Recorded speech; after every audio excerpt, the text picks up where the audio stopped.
Welcome to T-Smack, home of the T-Smack. May I take your order?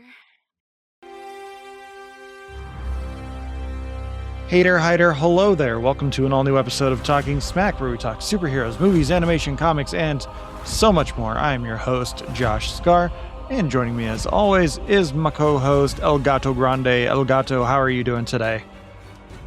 AI. AI be with you. Yes. I have a DraftKings bet going on right now, if you don't mind. I'm going to use the Backstreet Boys for some crypto, while also using them for some T-Mobile, if you don't mind. And don't forget, we've got to de-age ourselves as well to look like we did in the 90s, which I don't know if the deepfakes have gotten that good yet. Oh, the thing about me being like de-aging me to look like I was in the 90s, it'd be like trying any movie post 1991 with Bruce Willis being young, a bad wig. Or Joseph Gordon-Levitt.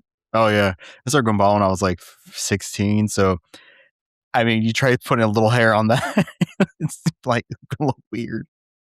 A buddy of mine went bald when I think he was 15, 14. I think it was his sophomore year of high school. He went bald. He just went, fuck it, and getting rid of it all. He just didn't bother. It started like the top of my head, the little keepa spot, the thing. And then, and that kind of, and then it started thinning the top. Then eventually the sides started receding.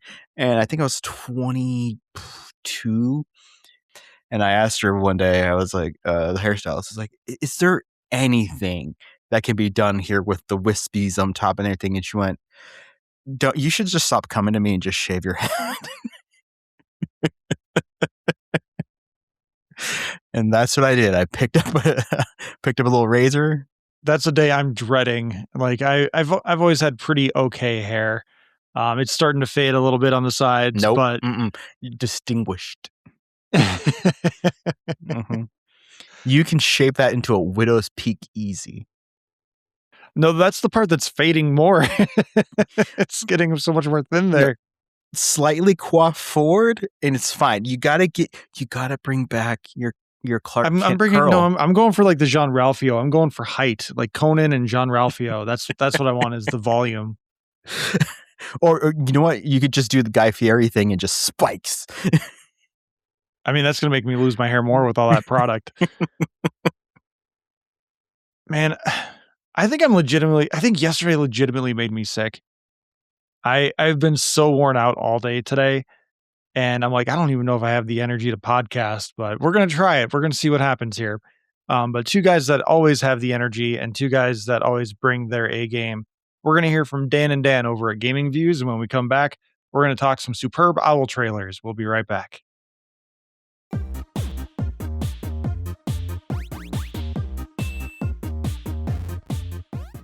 Welcome to the trailer for Gaming Views. Think of it as the demo level before the real action kicks off. We're Dan, and every week we're bringing hot takes, breaking news, deep dives, and everything gaming related. From the biggest headlines to retro classics, hardware breakdowns, and inside scoops on developers, we cover it all. So level up your gaming knowledge, subscribe to Gaming Views wherever you get your podcasts, and don't miss out. Wow, no reaction to me techno dancing? Were you even looking at me? Or are you just looking at different things on your screens that aren't me? I am just staring into the abyss. That's how I felt watching that game yesterday. I was legitimately dancing. I was doing Vogue. I was doing like some techno dances with my hands and doing one of these things. And you're just spacing off into the darkness. Yeah, you got the magic fingers going. Magic finger. Not even jazz hands. Just like we're grinding over the gear. And now we're starting over. So yesterday was the Superb Owl. The Seattle Chicken Hawks have defeated the New England Grumpy Pants. And I'm okay with that because Robert Kraft can go suck an egg with his donations to the Big Cheeto Man. I was just impressed that I was looking at the score and I'm like, wow, where's Darth Hoodie? Oh, that's right. He was fired. Oh, where's... He was setting up the tripods for next season. Oh, yeah, it got to be. Like He was videotaping other teams and cheating. That's the joke there, people.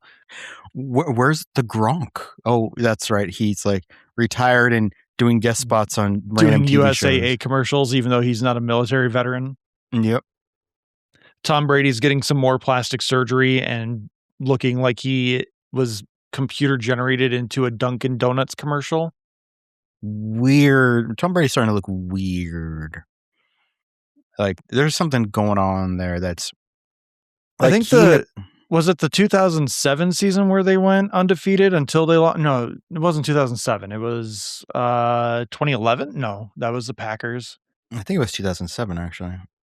That sounds Yeah, about right. yeah, you're right. Yeah, 2007. That was Brett Favre's last year with Green Bay, and the Giants beat him in the championship game. And then they went on to play the undefeated Patriots. I think that's the season that broke Tom Brady. Like that's when he stopped looking normal. Yeah. And now if he and Nicole Kidman switch places, I would not be surprised.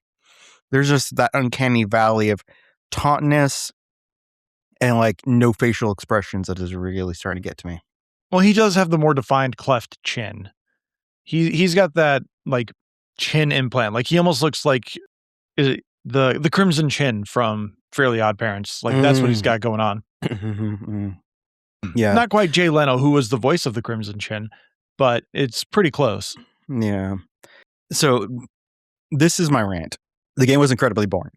It was all downhill after Green Day. Yeah. 3-0 at first quarter. I was like, oh, this is going to be bad. But a little after halftime, when the Chicken Hawks were up basically 12-0, I was like, has a kicker ever been named the MVP? And so we looked it up, and all of a sudden there were articles on ESPN and the Atlantic. Oh, they had AI write those up quick, right? Because there's everywhere. A real opportunity there. And so the fourth quarter started. It was still 12-zip, and the whole pop-up thing came up, and the commercials were terrible, and there was hardly anything worth talking about in terms of movie news and stuff. So we went to go vote because it's like, you know what? We're so bored. Let's vote for Jason Myers. He wasn't listed. Of course not. Why would the kicker be nominated, even though he set a record for most points in a Super Bowl and most points in a season? Yeah. So we're scrolling through, and it's like they list the safeties and defensive ends and, of course, the quarterback and all that stuff. He's not there. We're like, that's kind of weird. So we refreshed a few times, tried a different browser. He's just not there. So I was like, well, we're not voting for the quarterback because he's doing terrible. I mean, he hasn't thrown a touchdown and is like completing less than half of his completions. The running back hasn't scored anything. It's literally 12-0. It's the kicker who's doing everything, kicking from 45, 50 yards.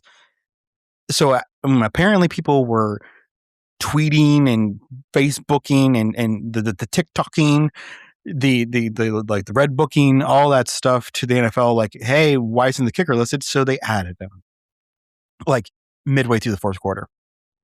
After everybody at the bottom of the screen, it's not even formatted correctly because they didn't include the kicker for the Patriots. They just tagged him right at the bottom of the little box. There he is. So a little bit of Super Bowl trivia for you.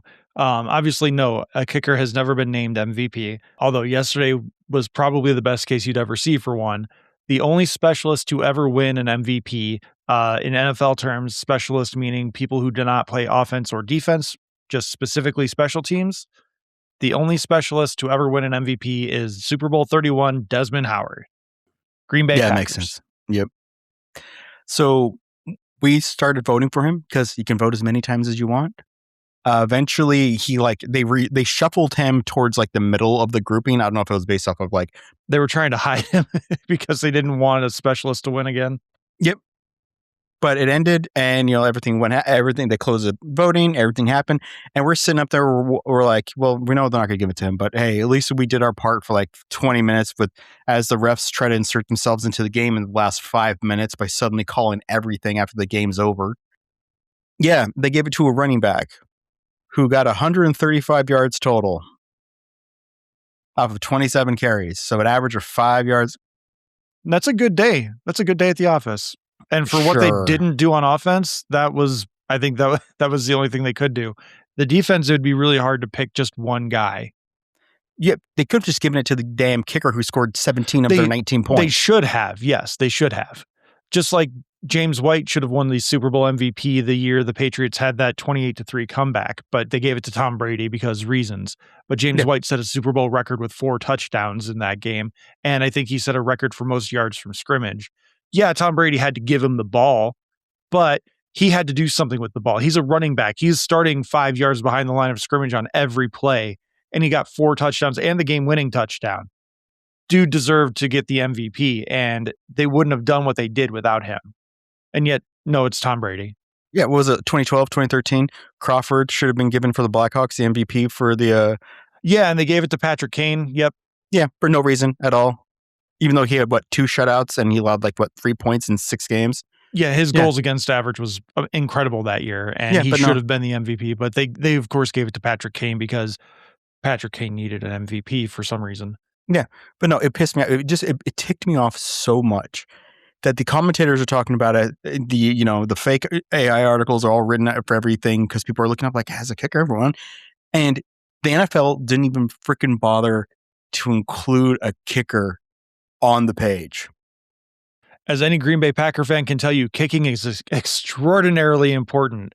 They could have been 12-5 this year or better if their kicker could do his damn job. Oh, yeah. I mean, that's why the Steelers love Boswell. He is the one who kept Tomlin at 9-8. And this year, we improved to 10-7 based off of his leg, baby. I was just so mad. I was like, that level of disrespect is absurd. No, they don't care. It pisses me off. Almost as much as that Comcast commercial did. I hate that commercial. I refused to watch that Comcast commercial. And then I think I was just making dinner and we had the game on in the background and it came up and my kids go, "Daddy, Jurassic Park." I was like, "What? Why? Bro, no, the Super Bowl." And then as I started walking over, I realized what it was. And I was like, fuck. Which that actually leads me into something that I've been... The fact that Comcast released this commercial ahead of the Super Bowl, with the Super Bowl, whatever, at the Super Bowl, whatever, I find extraordinarily hilarious because for the last 2 weeks, 3 weeks, I've been sitting here in my house thinking, God, of all the shit happening, I did not expect Comcast to be the least controversial or stupid company out there right now. And then they go and do this shit and do a whole weird de-aged Jurassic Park bullshit. It still could be worse. I mean, they're not Paramount. They're not Netflix doing whatever the hell they're trying to do with Warner Brothers. But God, do they really fucking hate Jurassic Park? You know what makes it even better? Because I watched the behind the scenes. Because of course they released the behind the scenes of how they did it, right? This is a multi-million-dollar commercial. They rebuilt sets. They built that interior of their bunker area, the main room. They got the trucks out. They brought back all 3 of them. They're all hanging out, talking about how exciting it is to be all back together. Did they de-age or was it just makeup? No, they de-aged them. That's some of the worst de-aging I've seen because they all still look like they're in their 60s, 70s, and 50s. Here's the fun part. It was directed by Taika Waititi. Taika Waititi? Yeah, thank you. Sorry, Taika Waititi. Taika Waititi. I think you're getting him confused with Chiquita Banana. Adele Dazeem, yes. For a 15-year-old reference. But no, the director of Jojo Rabbit, Thor Ragnarok, did this. They brought in the big wigs. Money laundering. Same reason Denis Villeneuve is not directing the new James Bond. He's just getting money. I don't believe Taika Waititi was there. Oh, they showed him briefly. I'm assuming CGI'd on set. Green screen is a wonderful thing. Oh, yeah. Yeah, apparently they used the budget to insert him into the behind the scenes because they didn't. What weird...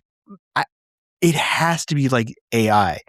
Just the AI rotoscoping or something, because Spielberg and Disney and Lucas, they can de-age people and it looks pretty damn good. But that looked just miserably waxy weird. Dunkin' Donuts did a better de-age on Matt LeBlanc. Yeah. And everyone in that commercial than Comcast, who has billions of dollars, did. Oh yeah. The worst part about that Dunkin commercial is Tom Brady. Like, I don't believe Tom Brady was actually there. I think they just did like a facial scan and they had a body double do some weird eye movements. And then they just like pasted Tom Brady's scanned face over it. Oh wait, no. His hair doesn't look real. His face doesn't look real. The only thing that moves are his eyes and his eyebrows. It's weird. Yeah. I firmly believe Jennifer Aniston was not on set, and neither was Tom. They weren't there. The others were probably on set. I mean, George, that looked great. He looked exactly the same. But then again, when you go bald when you're 20, you look the same until you're about 75. It's true. You know, everybody, I laughed. I was like, that's right. Ben Affleck can actually not suck when he wants to. Okay. And, Jaleel White showed up, and I'm like, holy Jaleel White, yeah. Yeah. Urkel, for those who'd need to know. And I'm like, this is funny. It's relevant. Wow, this is actually amusing as hell. When Jennifer Aniston yanked out Tom, who of course he had to say, "Hi, I'm Tom," I really thought that was going to be Matt Damon to complete the joke of like the whole, hey, the early version of Good Will Hunting was a comedy. And then, I laughed almost as hard at that commercial as I did the Will Shat commercial. The Will Shat commercial. William Shatner pimping Raisin Bran. You did not see that one? No, I legitimately I only watched whatever ads popped up on like my algorithm on YouTube. I didn't watch much of the game. Like I said, I had it on for the Green Day thing, and then it was just kind of on as background noise until we went upstairs at like 7:00, and then Ricky and I watched Shrinking and ReZero. I've watched that thing to the bitter end, man. I watched to the bitter end. There is a great... You have more willpower than I do. Is it I shipped my pants? Basically, what happens is he pops in and says, I'm Will Shat. And they're like, oh, Will Shat on a truck. Will Shat in our living room. I was just joking. I just wanted to quote the greatest Super Bowl commercial of all time, which if you haven't seen it, please go find Shipped My Pants Kmart. Yep. But no, it was the same thing. He's like, you can call me Will Shat. And it's like, and then they like cuts like news reporters or something. It's like, Will Shat is appearing everywhere. Will Shat here, Will Shat there. It's like, yeah, it's funny. And it's about, having your fiber. No, I can dig it. And it makes me think of, I can ship my pants. I can ship my pants right here. Mm-hmm. Timmy, you can ship your pants too. I just shipped my pants and it feels wonderful. I just shipped the band. Yeah. I feel really bad, man, because I watched that thing beginning and end. And if you're a movie fan and you remember the heyday of like the late 90s to maybe 6 years ago, it was so exciting to see like what would drop for a trailer. They would be paying, you would get a full minute or 90-second trailer before trailers became 12 freaking minutes long. And now you get like a 30-second, maybe a minute trailer. And then, of course, half of them are like full trailer online. But now they didn't even do that this year. None of them said full trailer online. All they said was... They released they coincided. They had like the big game spot, which was that 15 to 30 second spot. And then there was also like an actual trailer. We don't have this in the running order, but I wanted to bring this up real quick. There was like a 10-second Mario Brothers movie ad, Mario Galaxy movie ad. Yeah, and it was baby Mario and Luigi playing the Mario theme with Dino Bones on a T-Rex thing because they're doing Mario Odyssey and Mario Galaxy in this one, and a little bit of Yoshi's Island. And I realized, what the hell is Toad doing in this movie? Because in the first trailer we got, he's going off with Princess Peach to go do the Mario Galaxy thing. But in this most recent spot, he's also in the Mario Odyssey thing with baby Mario and Luigi and Yoshi. So it's like Toad just like teleporting between storylines going on. Like, where is Toad in all of this? What is Toad doing in every single story of this movie? Being the man. Toad's amazing. Or is Toad a girl? Wait, isn't Toad a guy? And then they Toad's have like a boy, Toadette? Toadette. Oh, Yes, okay, that's Toadette right. is the girl. Because Toadette has a little pink bell. And she's got pigtails. Yeah. But like it started off and like it was Scream, but it was like the 30-second Scream trailer we've all seen before. Oh yes, horrors come home for Sydney for the 7th time. Yeah, they're really into that one scene where they're trying to shimmy through the wall and the killer just goes tap tap tap. Oh, hey, this drywall wall is hollow. I wonder what that could mean. It means you're in a house in middle America. Yeah, they really want to recreate the Matrix scene from like 26 years ago. They're in the wall and they just start stabbing, blasting. Yeah. I mean, hey, if they want to recreate that and have Sydney scream and leap through the wall like Morpheus did and start strangling Ghostface, I'm all for that. But that's not going to happen. I am really curious as to like what happens in that movie scene where that one body is just swinging around. Like what kind of movie theater has that kind of mechanism lying around? I don't and know. then there's also the shot that they're really banking on too, where someone's like falling from a banister above them and Ghostface like rolls over and he has the knife just like sitting over his stomach, like, yeah, fall on me, crush me, but I'm going to stab you. I hope that actually happens because this franchise was the perfect age for me because I think it was like 11 when the first one came out or something like that, 10 or 11. And so, it was terrifying for me as a kid. And then as I've grown up, they've tried rebranding it, remixing it, and all this crap. I watched the TV show that was on MTV, the 3 seasons that we had. It's diminishing returns. But the last one made me so mad because the creators had a trilogy idea for 5, 6, 7. And so all the horrible injuries that the main like 3 got, they all just recovered magically from. They're fine. The movie had been like brutal and like getting rid of like, excess new characters and, these horrible deaths. And you're like, oh, wow, who's going to actually survive this one? And then they just pull back like, oh, yeah, I know he was gutted, but he's fine walking around at the end of the film.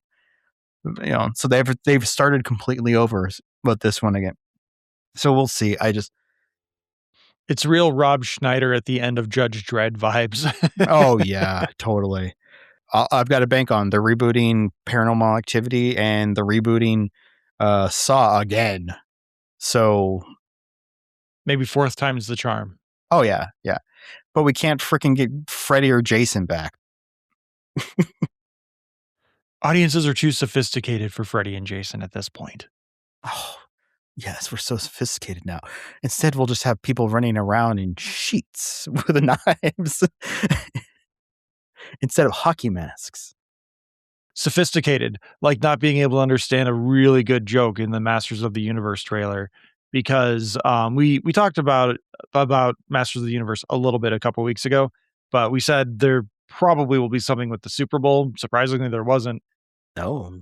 The internet got into a real big tizzy. I should say certain incel sections of the internet got into a real big tizzy because they didn't understand a fucking joke in this trailer where Adam is sitting at his desk on Earth and he has his pronouns on his name tag that he has on his desk, nameplate, I guess would be the proper word, where it says he, him. Mm-hmm. And I thought that was an incredible joke. That was a great joke. It's a great joke. It's a fantastic joke. But of course, because it's pronouns, they have to get all up in man at arms. When his fucking superhero name is a goddamn pronoun. No. I see. I don't think it's that. Like, I just think it's a great joke because the trailer eventually like says, find out how he became man, which is that too. It's just a good fucking joke. Yeah, it's a great joke. Having worked at internet, Silicon Valley internet companies, yeah, like half the people put him in, half the people don't. I wouldn't be surprised if walking through like a corporate office where if they have him there, I was like, oh, okay, yeah, whatever. And then later on when it says he becomes man, I was like, nice. Yeah. It's just a good joke. And yet the internet can't allow it to exist as a good joke because God forbid we have fun. This trailer for the most part does look like a lot of fun. Like it's got some Guardians of the Galaxy vibe. I think it's a little too glossy. Like it was just kind of spat out through an AI filter. Hopefully they clean some of that up. I really hope there is no AI involved in this. They seem to not be leaning in on any Jared Leto, which is great. The Skeletor design looks fantastic. Battle Cat, there's that one shot that they had in the trailer for the trailer where they're coming down from the ship and you just got the the team shot. It looks on point. And I really hope that the Earth stuff is maybe 10, 15 minutes. But from the looks of it, they're going to pull a little bit of a Guardians of the Galaxy where it's going to be 10 to 20 minutes on Earth. Then we're going to go to Eternia, and then there's going to be some plot device that requires them to save both Earth and Eternia. And no one fucking cares at this point. I'm tired. I apologize for all the extra F-bombs I'm throwing tonight. Like I said, I'm tired. My brain's not fully there. I really wish, like, I guess it's in canon that Prince Adam's mom is actually from Earth, but no one cares about Earth in these movies. I'm not going to see He-Man to watch him save Earth. I'm going to He-Man to watch him fight Skeletor on Eternia. And I'm also really hoping something is going to remind me of my favorite joke from Robot Chicken, where Skeletor and his team are trying to just chop down the oldest tree in Eternia, and He-Man pops into frame looking at the camera and goes, "Trees are one of our most valuable resources." And Skeletor says, "Who are you talking to?" And then He-Man responds with, "Your face," and then punches him right in the goddamn face. Yeah, I think it looks great. I'm actually excited that the last, like, maybe 6-7 years that they've realized we like comic or cartoon accurate outfits. You know, we finally got Wolverine in the Wolverine outfit. Deadpool's outfit looks great. You know, we had the Galacticus, who actually is just a giant purple man. Every outfit in Avengers Endgame was comic accurate. Well, I mean, we never got Hawkeye with his little woo, you know, his little helmet thingy. But well, he doesn't need the mask. And in the Hawkeye series, he got his purple arrow. Yeah, he did, and also his bag of trick arrows, which was great. Finally, so I want that. This is exactly what I want out of a He-Man. I want this, like, you know, 20s looking dude to, you know, shout "I have the power" and become a bulky, ripped adult badass guy who's punching blue skeletons in the face, while also his tiger becomes a massive armored battle cat. Give that to me. That is what I bought, Alex, as a kid. I have good news for you. Oh. It's called Shazam! Fury of the Gods. Oh, I didn't actually watch it. Wait, did I? I'm kidding. No, the tiger doesn't stay around for long. Oh, I'm sad. I don't think there are any blue skeletons. There are some unicorns that are skeletons. Ooh. And they like Skittles. And they even one of the kids say, "Taste the rainbow." We would be remiss if we didn't talk about the Supergirl spot real quick. Puppies. Baby Crypto. Puppy. Super cute. They've even released a poster of Baby Crypto with a collar that doesn't quite fit him. Adorbs. Love the Crypto design. I'm still really curious as to, like, why Kryptonians are, like, Middle Earth elves, and they're just, like, walking really slowly as their planet's being devoured or exploded. They might be on Kandor when Brainiac's attacking. I'm not sure. But it really just seems strange that they're just like, "I will go to the west, and there I will forever be. Kara Zor-El." Like, okay.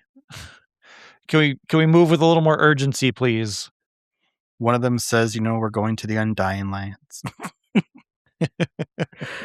We're both Warner Brothers property. It makes perfect sense. And it turns out that Kal-El is actually Kryptonian for Bilbo. That'd be great. Why not? Yeah. Yeah. Let's just lean into it. Let's just fully lean into it. You know, we can have a scene where Lobo is made out of dirt, and that's why his face is white, because of the big hand giving him the palm print of Sauron. Whom do you serve?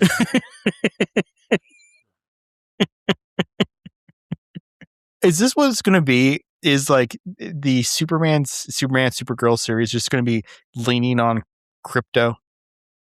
I really hope not. I was actually thinking about that today, and as much as I love the Crypto design, it's really cheap to just be like, "Hey, look, cute CGI puppy. Don't you want to see this 2-hour movie that he's going to be in like 20 minutes of because the computer generating him is expensive?" You mean like the Mando trailer? So I don't hate the Mando trailer. I don't. I've seen a lot of people that either did not understand it or they just outright hated it because it's the internet and everyone hates everything. Always. So this is an homage to the 2002 Respect Budweiser ad with the Clydesdales bowing down to the site that had the World Trade Center. Never forget.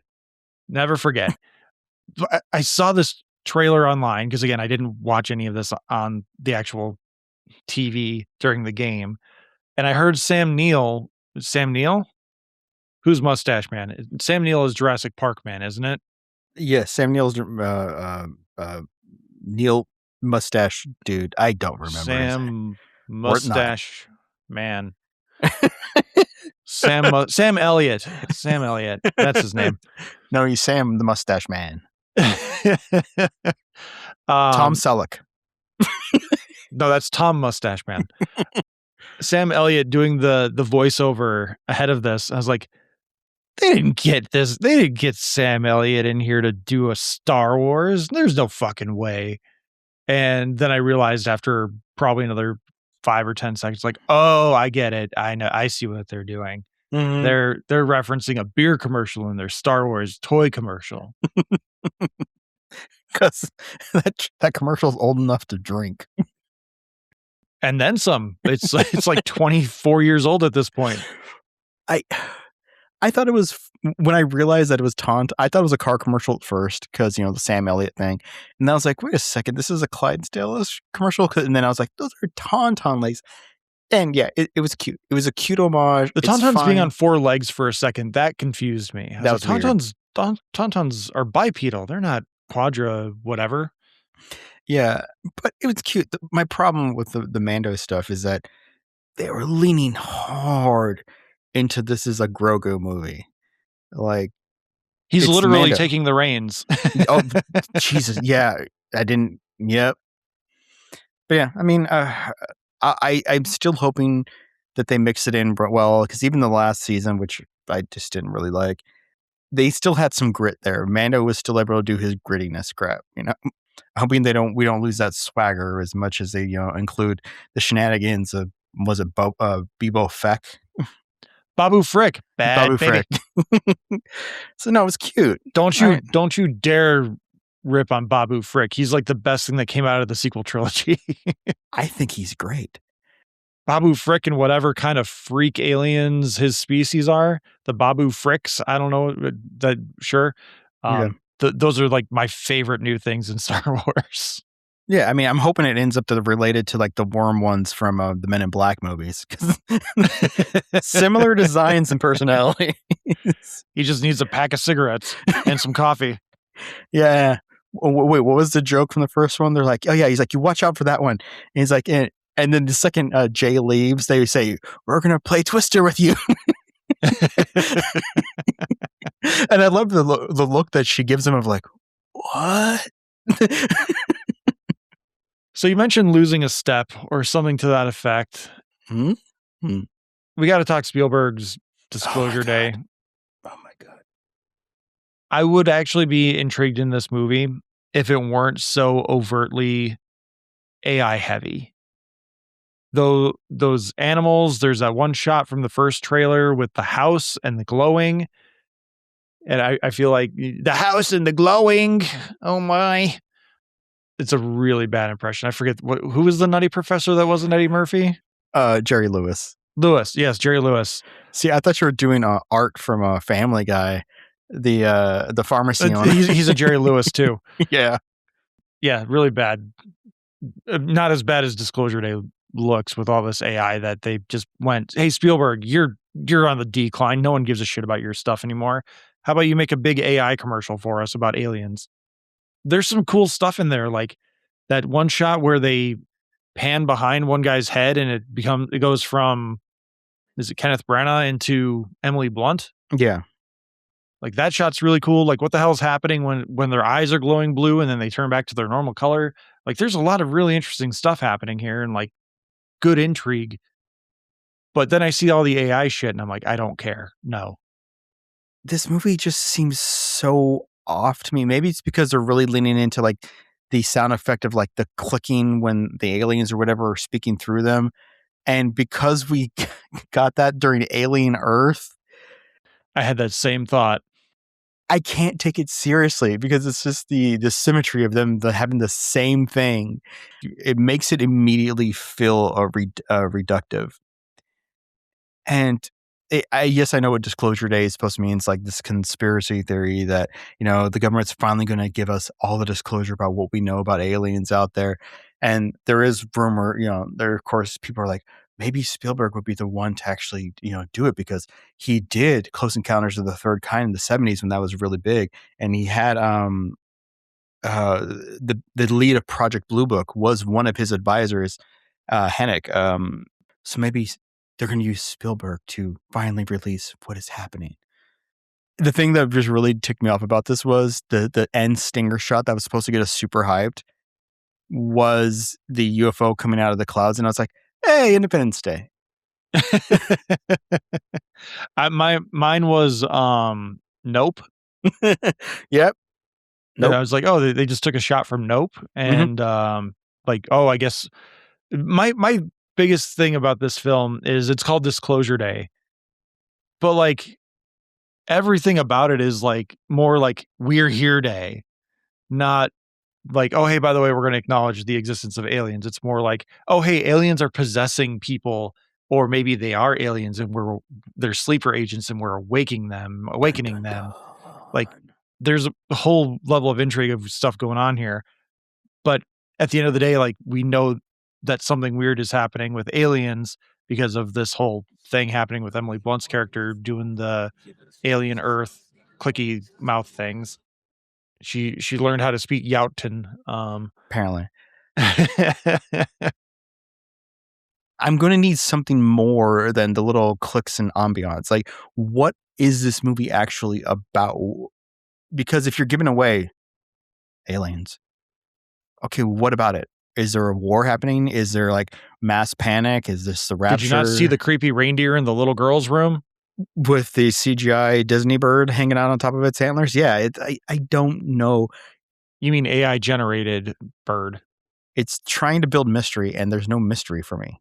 And like the mystery looks dumb at the very least. Because again, like, why is the reindeer in the girl's room? She might have left the door open. I don't know. But it just, the intrigue is not heavy enough because everything surrounding it that they're building up with that intrigue looks bad. And I think another thing is that this movie has already been done better. And I don't want to say that it's without seeing it. Like I legitimately should not be able to say it's bad, but I can probably guess it's not going to be great, especially the visual effects with the AI. But this movie has already been done better. It's called Signs. Yep.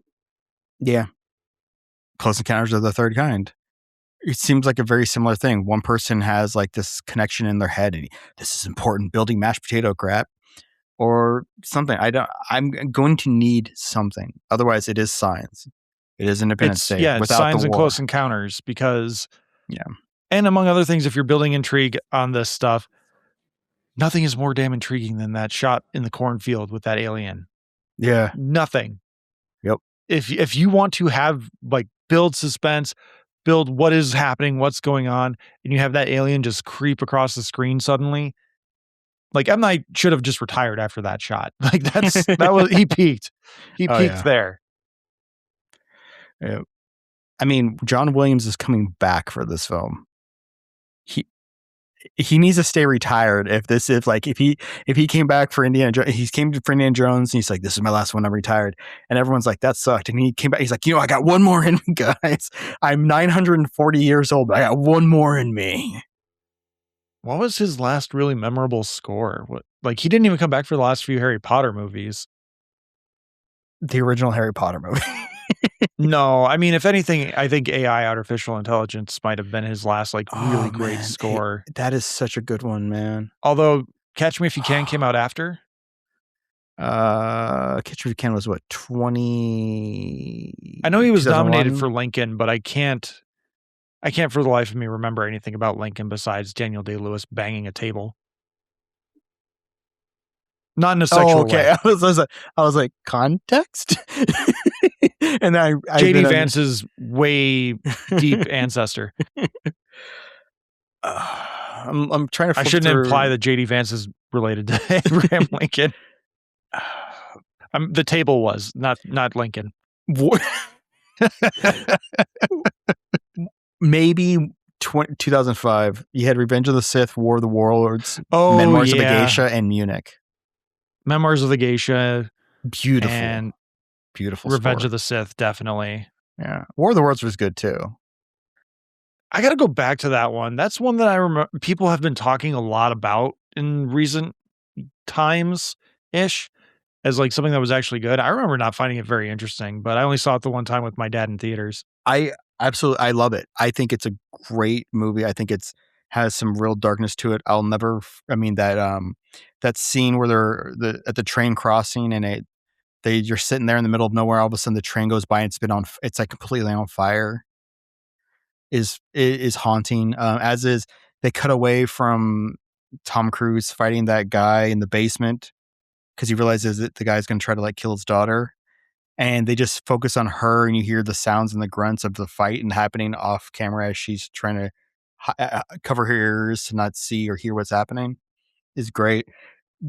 The only thing the movie lost for me was it's Spielberg. He likes his saccharine. He likes his like hopeful endings, and so having Robbie, I think his name is Robbie, the son, be alive even though he ran onto a battlefield with the tripods, he's alive at the end. That was crap. That should not have happened.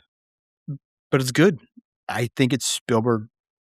He's still at the peak of his powers. Then he still knows what he's doing. I mean, obviously, he still knows what he's doing, but he still knows how to deliver. I think, when you end a movie like that.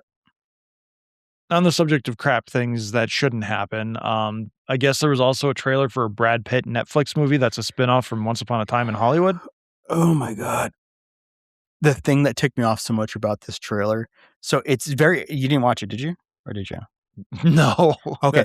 So it's very... Nothing Tarantino comes up on my feed. It's very stylized. Like it tries to do like a Grindhouse style filter over it. And they try to basically pitch on how edgy it is, because like anytime someone's doing a swear word or there's boobs or someone flipping somebody off, it has like this little, it's not even, they didn't like blur it. They like scratch it with like neon color. So you see how there's like this like neon etch box kind of thing going on with multiple colors. So it's Sounds almost very Suicide Squad. Yes, it's very Suicide Squad, very comic booky looking. The only reason I knew what it was is because it's Brad Pitt. And I knew that this movie was eventually coming out. And then they finished the trailer, this like hyper violent, edgy trailer by censoring everything. And then it says like coming soon to Netflix. They don't say the name of the movie. They don't say starring. They don't say directed by. They just cut to saying and soon on Netflix. Coming up next on your Netflix autoplayer. Yeah. Remember like 10 years ago when they did the Cloverfield effect or whatever that was? They went the Cloverfield immediately paradox. after the Super Bowl. Cloverfield paradox, that's right. They like immediately after the Super Bowl, watch Cloverfield paradox. That would have been great if they did that again, because then you know it's going to be quality stuff. Yeah, that was exciting. They kind of was like, okay, yeah. I didn't watch it because, I'm an old man, and I apparently even like 10 years ago, I'd go to bed like at 9:20. I legitimately watched it that night, but I like fast forwarded because I was like, I need to go to bed. I was like, I'm going to go to bed, but I'm really curious as to like how this ties in. So I would like fast forward to what looked like maybe exciting parts. And I watched the first like 20 minutes of it because you got to see like how or why things are the way they are. Netflix, grow some balls and put your shit up immediately if you're going to have a Super Bowl trailer like that again. Yeah. So the movie is called The Adventures of Cliff Booth.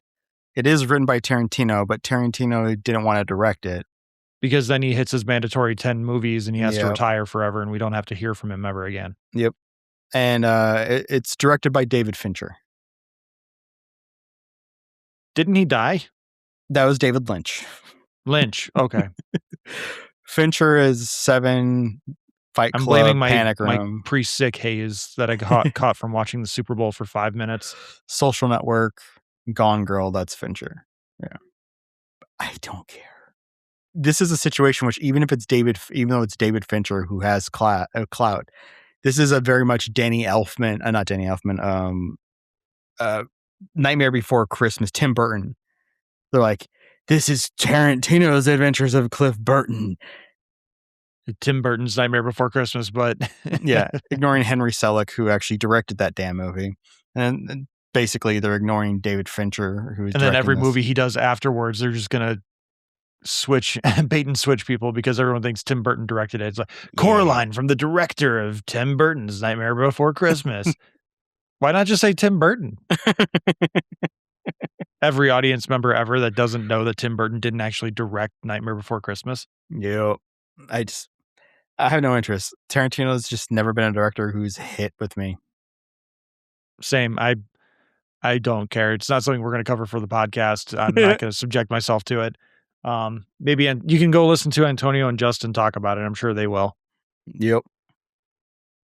Something I was kind of surprised by, but we talked a little bit about it with the Mario movie, another Comcast project, which is Minions and Monsters, the third Minions solo movie.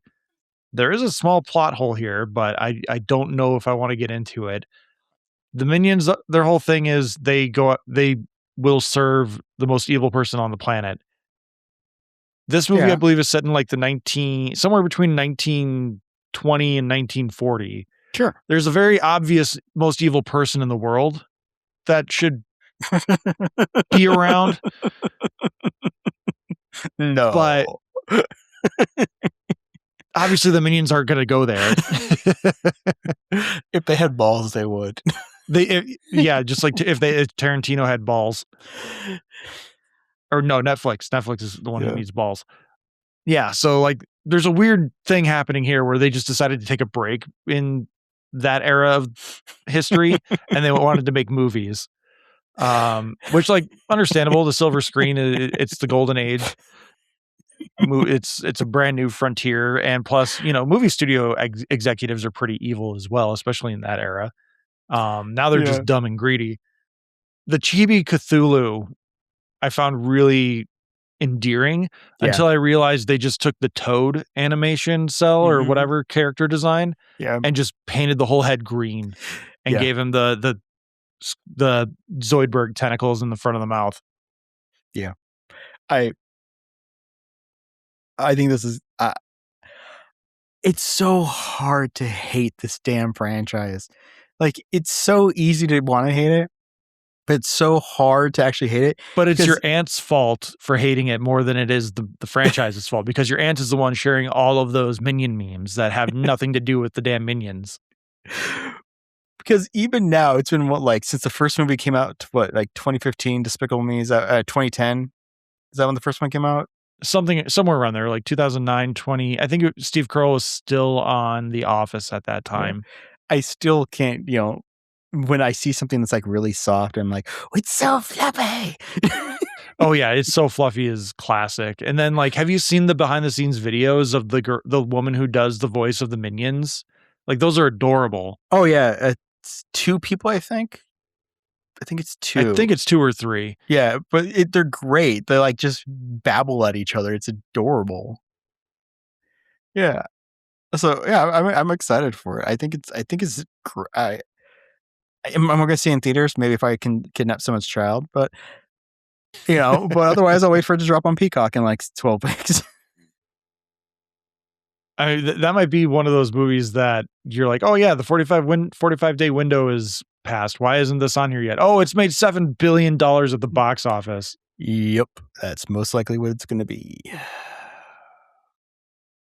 A movie that will not make $7 billion, but I want it to do really well.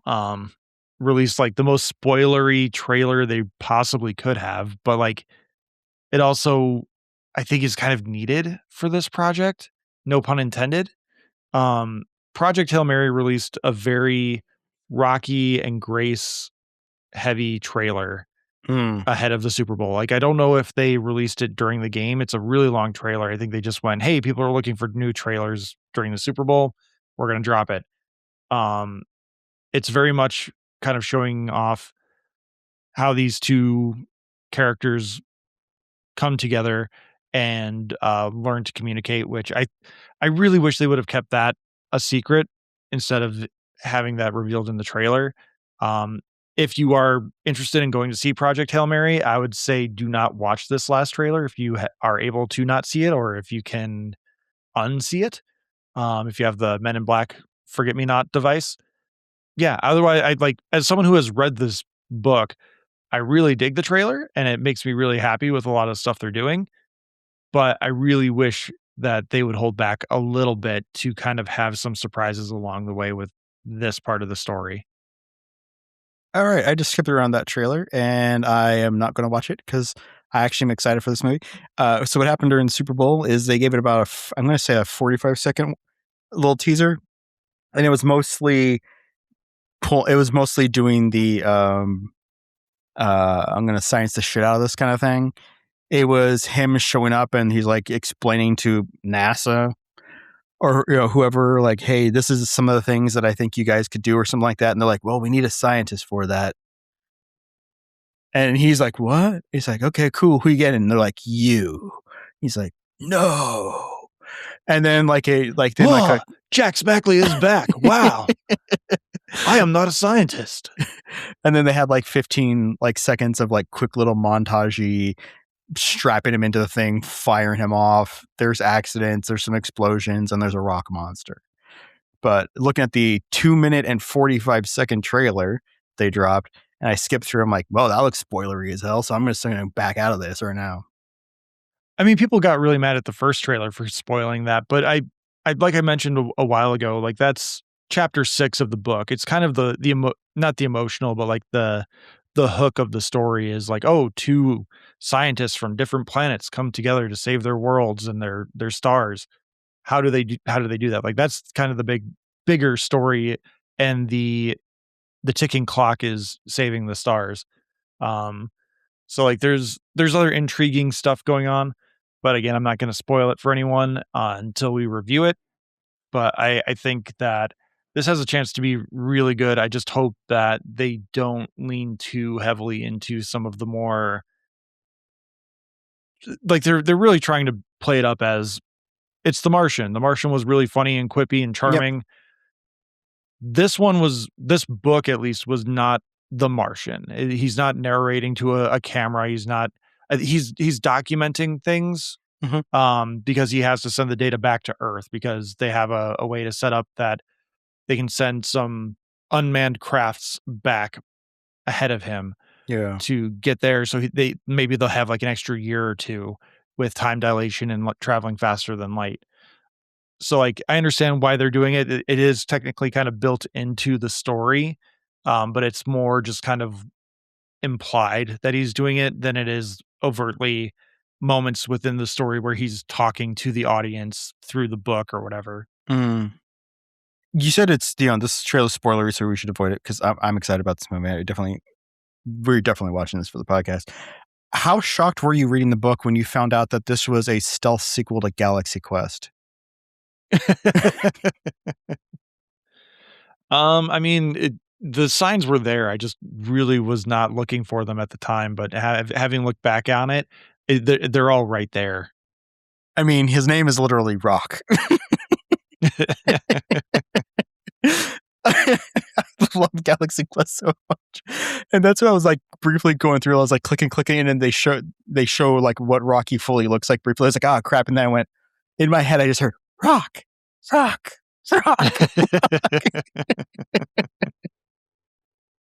Do you like Tarantino? You can tell us we're bad people over in the Discord. Alex, let everyone know about the Discord.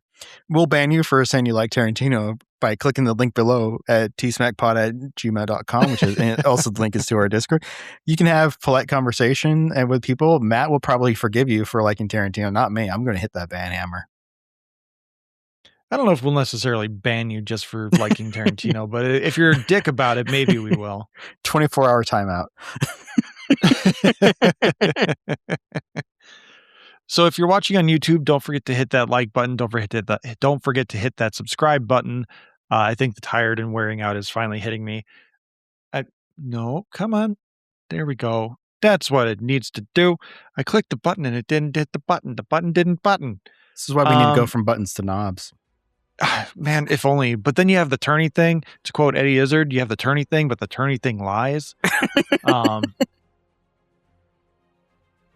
If you're watching on YouTube, don't forget to hit that like button. Don't forget to hit that subscribe button. And thank you so much for letting us talk sports for about 15 minutes, because we really need to get some of that off our chest as two guys who really enjoy sports. I know a lot of comic book people, movie people, sports ball isn't your thing, but we're nerds of all kind. We like being nerds about movies, we like being nerds about, we're jack of all trades, masters of none. That's our thing. Let us indulge in sports every once in a while. But thank you if you're still sticking around. We will timestamp if you want to skip around. Follow us on social media, Talking Smack Pod, on Blue Sky, Facebook, YouTube. Email us at tsmackpod@gmail.com. Thank you to Leo Allen for our musical themes, Beppo for our original avatars, Retro Studios for our Ricky avatar. Please like, subscribe, rate, review on your podcatcher of choice. If you're watching on YouTube, hit that like button. Thank you so much for listening. Thank you for sticking through the sports talk. Thank you for sticking through all this. I am very tired. Alex, how tired are you? I'm sick and tired of the damn NFL. The NHL playoffs start soon, thank God. The Olympics Stanley Cup playoffs are fantastic. Yep. Oh, the Olympics are about, which is nice. Yeah, Olympic hockey's really good too. Yeah, and hey, the players can play it this year finally. It's been 12 years. About time. Well, there's something else people should be watching. What is that? Watch the Star Trek, the original series. Who loves T-Smack? I love T-Smack. Is it true? Mm-hmm. I do. Ooh. Watch the original series. I don't know how to do a Shat. We'll shut the truck. Join the Discord. Send us your best Shat.